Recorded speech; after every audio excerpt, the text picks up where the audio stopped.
Many years ago, our youngest began referring to some friends as they.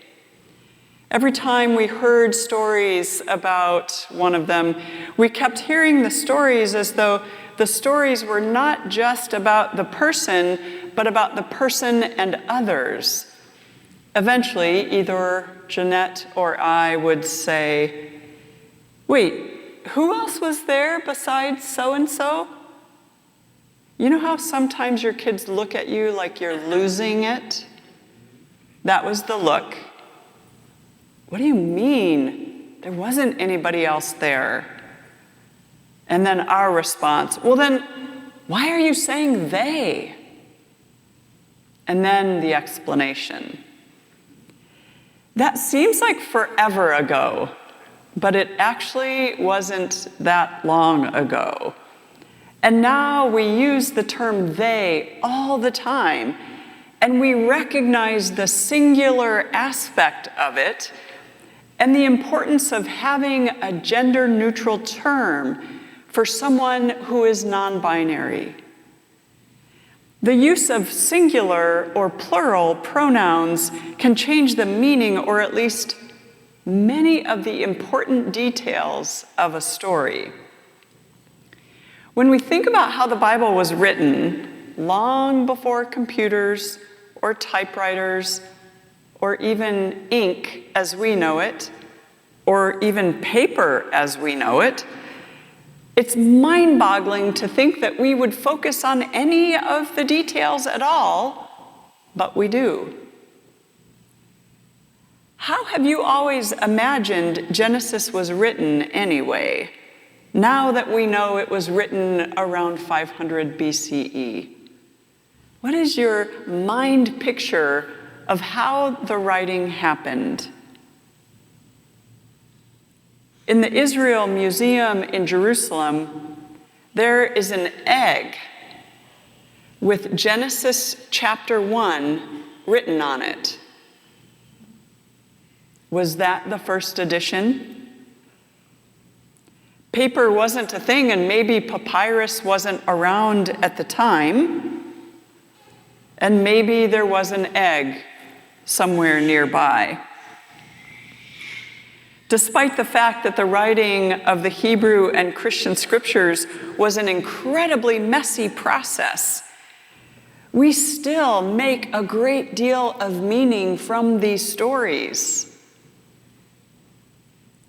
What happens over time to many of us is that once we've heard a story a few times, we tend to stop listening carefully every time we hear it. The same goes for family stories, if we're honest. When so-and-so starts a story that we've heard at least 5 times before, we tend to tune out. I would put our creation stories in this category. We've heard them over and over, and after a while, we just simply stop listening to the details. Or, if we are listening to the details, we figure the mysterious details have already been solved by the theologians and scholars who needed to make sense of it all. And that's the case in these 2 verses in Genesis chapter 1. There is a great mystery in verse 26, and we don't even think about it as that because any of us who are Christian have been taught that the doctrine of the Trinity solves the mystery. But does it? Let's look at what the Jewish Midrash says about it. Last week I mentioned that according to Rabbi Nahum Ward-Lev in his book, The Liberating Path of the Hebrew Prophets, Then and Now, God's work in creation was this great process of call and response. Ward-Lev claims God does not create in an imperial way by imposing an external will on a passive creation.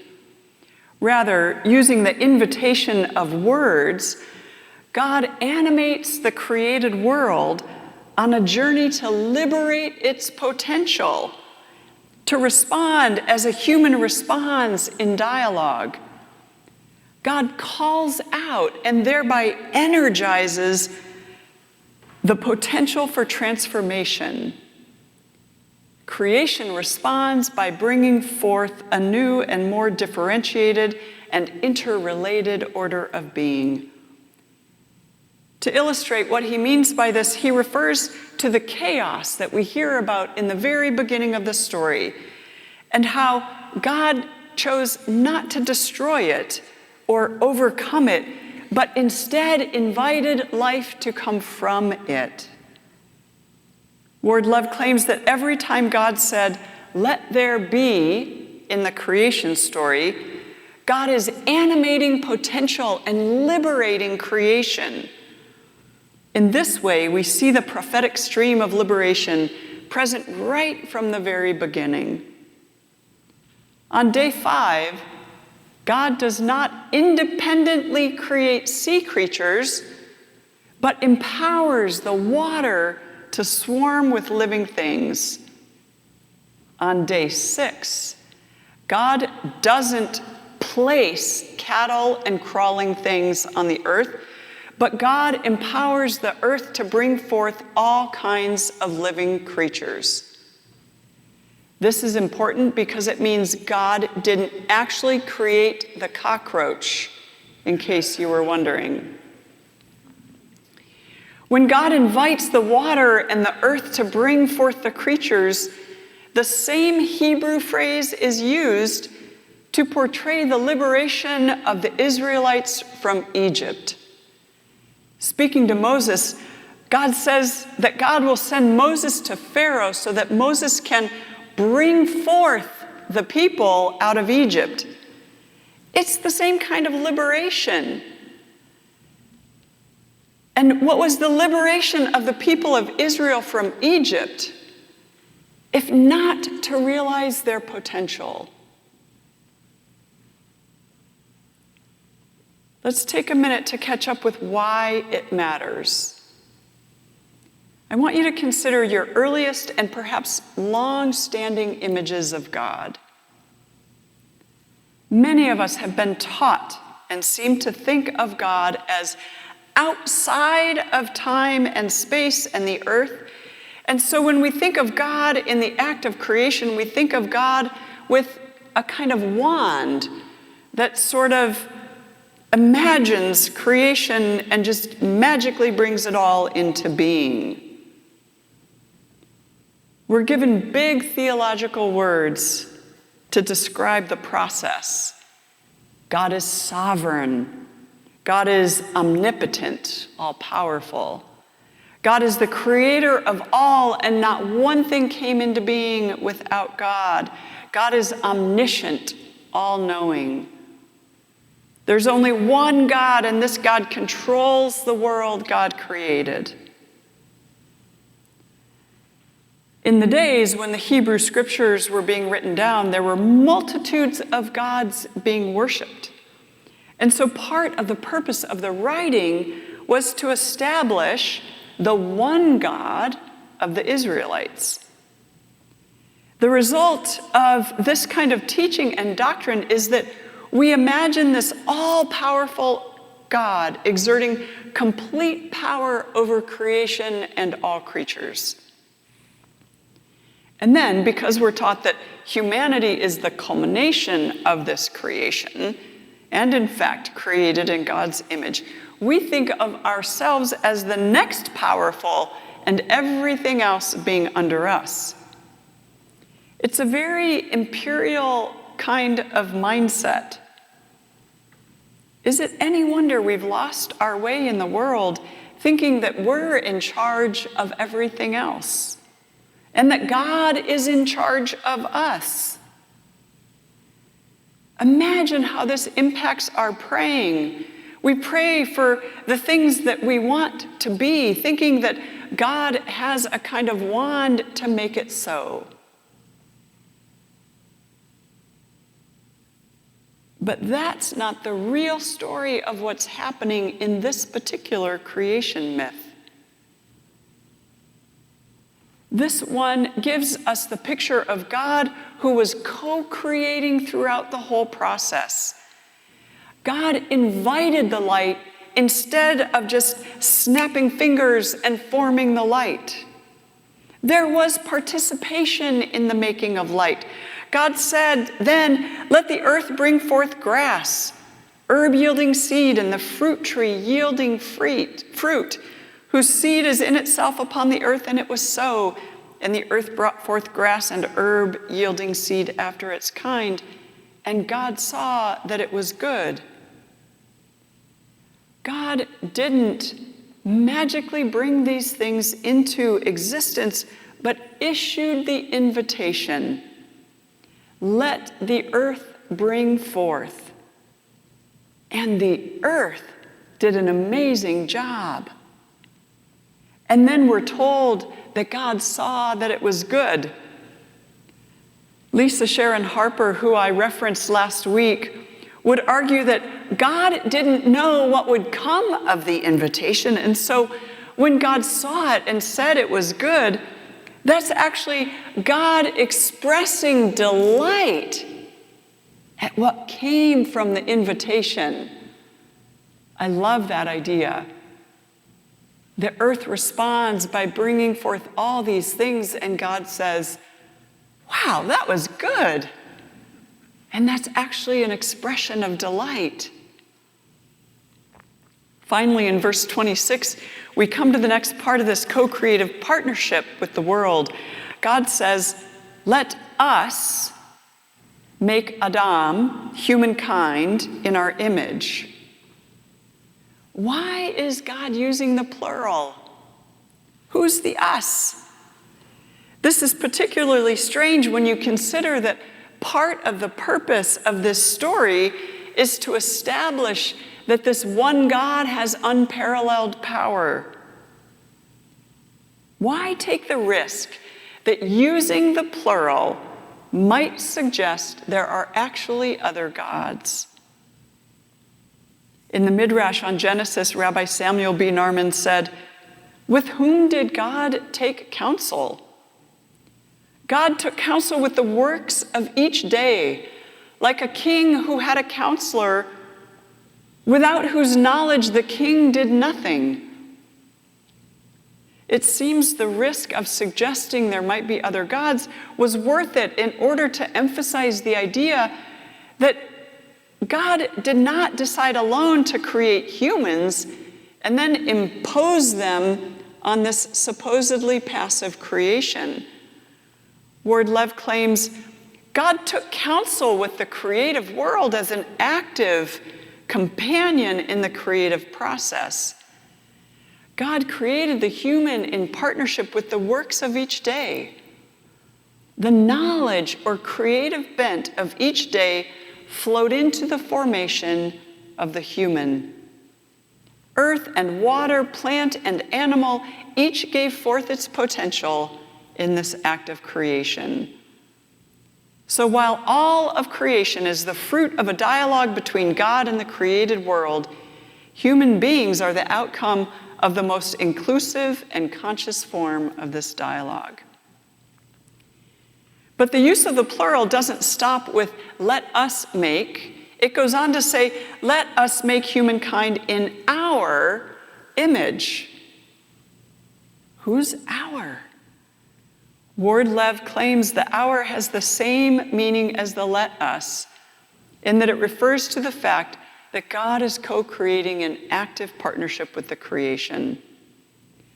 He says that the story in Genesis 2, which is different but connected, illustrates this even more. In Genesis 2:7, we read, the living presence God formed the earthling, Adam, of the dust of the ground, Adama, and breathed into the nostrils the breath of life. In this story, God creates in partnership with the earth.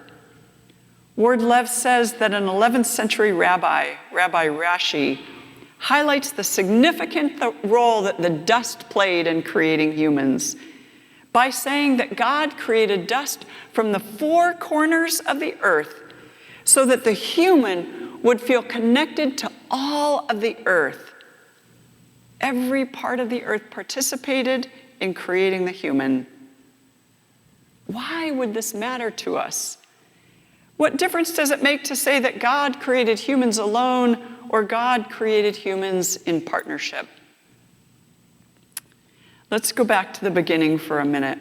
I said that most of us, especially those of us who grew up Presbyterian or in another Reformed tradition, grew up being taught that the "let us make" phrase in creation referred to the fact that the Trinity, which is the doctrine that God is in three forms, was present at the very beginning of creation, and that it was God alone with Jesus and the Holy Spirit who did all of the creating.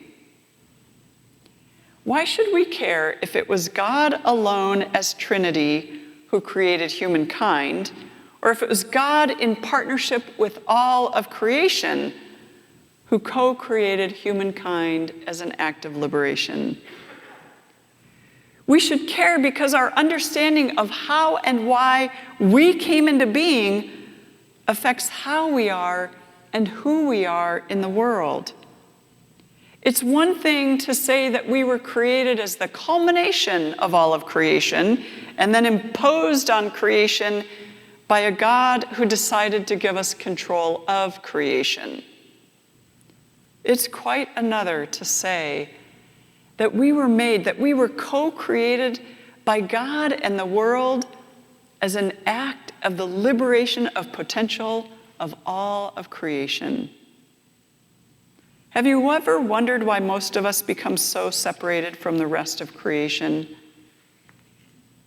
Indigenous peoples, for centuries and centuries before colonization around the world, maintained a familial relationship with the land, the water, the skies, the stars, the creatures, and all of the natural world. There was a partnership, a co-creative understanding between them. So trees were grandmothers and grandfathers, rivers were sisters, animals were brothers. There was a deep knowing from one to the other and a deep respect for what each could be and do and provide. When a tree had to be cut in order to make a canoe, no part of the tree was wasted, and the tree was thanked for its provision. Hunting and fishing was never recreational because of the understanding of the loss of life of this relative. Most of us who are not Indigenous don't understand in our bodies what it's like to have this kind of relationship with the natural world. We're still caught up in thinking and believing that the natural world exists for our pleasure, our comfort, and our consumption, especially those of us who are white. For Black people in this country who are descendants of enslaved people and who have lived through anti-Black racism for hundreds of years, the natural world can be a different experience. In May, when I was in North Carolina at a conference, I heard a white preacher extol the benefits and the beauty of trees. I then heard our Black keynote speaker respond by saying that trees have not always been the friends of her people, and that we should not assume that the trees offer any comfort or safety to her.